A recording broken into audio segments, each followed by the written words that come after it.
ഇനിയിപ്പോ പ്രത്യേകിച്ച് പറയണ്ടല്ലോ, ഞാനാണ് ഈ കഥയിലെ ഹീറോ. ജിൻഡോക്ക് ഒരു കപ്പ്. എടാ നിങ്ങൾക്ക് എന്താ പ്രശ്നം എനിക്ക് മനസ്സിലാവുന്നില്ല. നീ ഒന്ന് പോടാ, നീ പണ്ടേ ഉടായിപ്പാ. ഇവനാള് കൊള്ളാടാ, നിന്നെ ഒറ്റ ഓട്ടത്തിൽ തന്നെ മനസ്സിലായി. ഈ തെണ്ടികൾ പറഞ്ഞു കൊടുത്തതായിരിക്കും. ആ ഒരു മെന്റാലിറ്റി ഉള്ള ആളല്ല ഞാൻ. ബേസിക്കലി അങ്ങനെ ഞാൻ ചെയ്യാറില്ല, മനസ്സിലാക്കുക.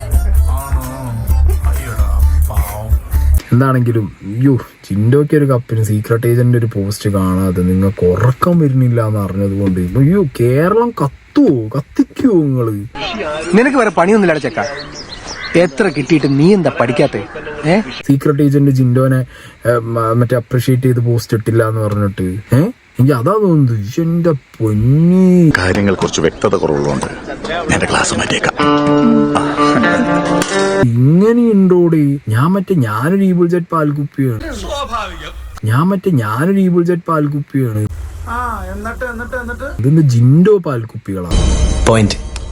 എനിക്ക് അതിനകത്തുള്ളവര് കപ്പടിച്ചാലും ഇല്ലെങ്കിലും ഒക്കെ എനിക്ക് എല്ലാരും ലൈക്ക് ഞങ്ങൾ അതിലെ കണ്ടസ്റ്റൻസ് ആണ് എല്ലാരും. എങ്ങനെ? നമ്മളെല്ലാരും നല്ല നല്ല മെമ്മറീസ് ഷെയർ ചെയ്തിട്ടുണ്ട്.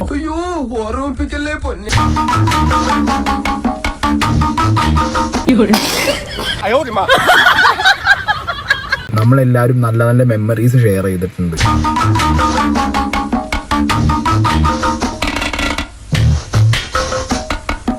അല്ലാതെ എനിക്കത് 10 സ്ഥലത്ത് പോസ്റ്റ് ഇട്ടിട്ടോ അയ്യോ ജിൻഡോക്ക് കപ്പടിച്ച് പൊക്കി നടക്കേണ്ട ആവശ്യമൊന്നും ഇല്ല.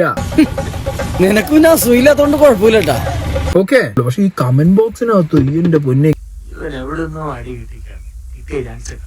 ഞാൻ എന്റെ കമന്റ് ബോക്സിൽ കണ്ടുകൊണ്ടിരിക്കുന്ന എന്താ, നാളെ പൊങ്കാലയ്ക്ക് തയ്യാറെടുക്കുകയാണ്. ആദ്യത്തെ പൊങ്കാല ഏതായിരുന്നു ഓർമ്മയുണ്ടോ?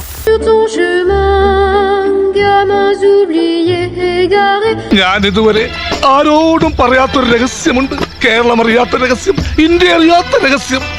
ഇനി ഞാനത് മറച്ചു വെക്കുന്നില്ല. ജിൻഡോക്ക് കപ്പ് കിട്ടിയതിലൊരു എക്സൈറ്റ്മെന്റ് എനിക്ക് വന്നിട്ടില്ല. ഒരു മാറ്റവും ഇല്ലല്ലോ. നമുക്ക് അങ്ങനെ ഒരു സാധനം വരുള്ളൂ. ഒരാൾ കപ്പടിക്കുമ്പോൾ നമ്മൾ എക്സൈറ്റഡ് ആവൂലോ. ഞാൻ എക്സൈറ്റഡ് ആവുമ്പോ ഞാൻ ചെയ്യും, അല്ലെങ്കിൽ ഞാൻ ചെയ്യൊന്നുമില്ല. ചോദിച്ചു വന്ന മണികൻ. പക്ഷെ അതുകൊണ്ട് വേറൊരാൾക്ക് ഹേർട്ട് ആവിട്ട് ആ ഹേർട്ടായ ആള് അയാളുടെ ലൈഫിൽ വല്ലതും ചെയ്തു കഴിഞ്ഞാ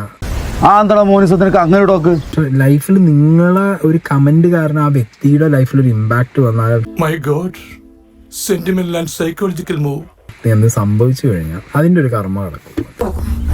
രണ്ടും കൂടി ഒരുമിച്ച് വേണ്ട. ഈ രണ്ടും കൂടി ഒരുമിച്ച് വേണം പറഞ്ഞത് മനസ്സിലായില്ല.